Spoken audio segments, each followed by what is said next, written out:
Wow. Wow. Wanted to do this podcast a little earlier, but I had to take time to get the egg off my face after getting excited about Vedvik and Sloter. They're both gone. I don't know what to say, but one thing I want to talk about is I've been kind of spoiled because I started watching the Vikings when we had Bud Grant as our head coach.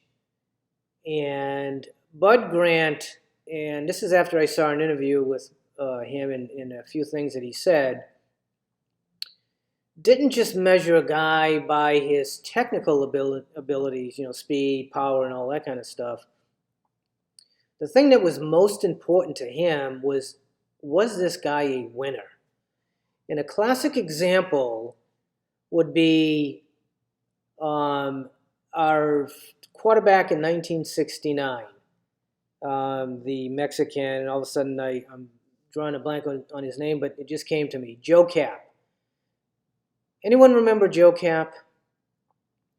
Joe Cap, technically, as a quarterback, was a joke.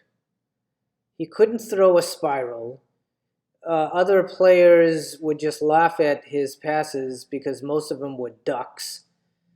He never used laces. He just grabbed the football by, any way he could and threw it that way.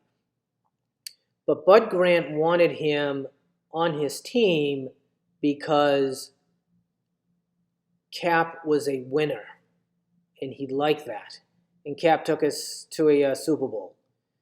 And I think a lot of us, me and a lot of the other people that I'm seeing on the message boards, forums, and in those places, is we thought Sloter was a winner. Okay, sure.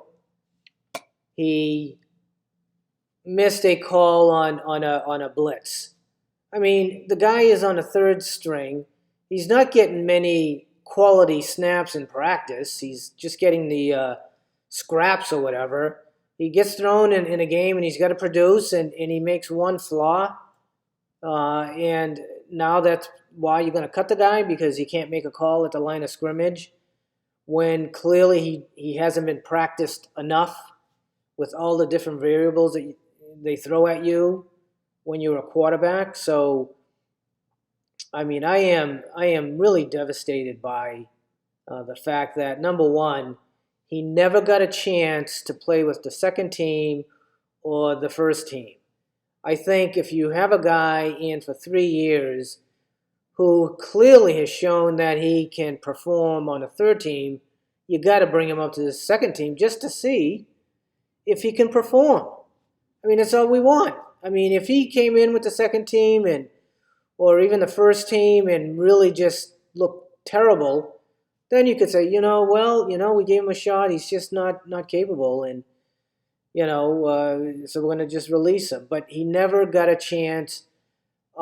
Zimmer will never be the coach that Grant is and was. You got to look at a guy if he's a winner. That is like sometimes more important than being technically sound and physically sound. I mean, Brady is a classic example. The guy out of college didn't even look like a football player. Slow as molasses.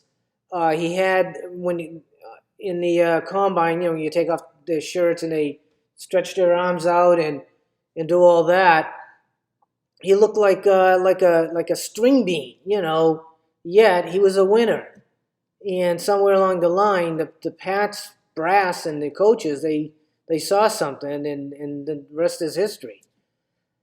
You are telling me that you can't see that Sloter is a winner? That a guy, and especially after you watched his interview, a guy that gets knocked down but keeps getting up, I mean, that's not a winner to you? You're just going to let him go? You're gonna 3 years, you're gonna coach him up and then hope you get a draft pick to do it all over again? I mean, none of this is making sense to me right now, and uh, we're stuck. Now I'm stuck. I got to watch overpaid, selfish Cousins, and bald-headed Mannion play this year. I mean, those are my choices. It's hard to take right now. I haven't seen the final cut, the final team, but right now I'm pretty devastated. So I just wanted to share that. Skull.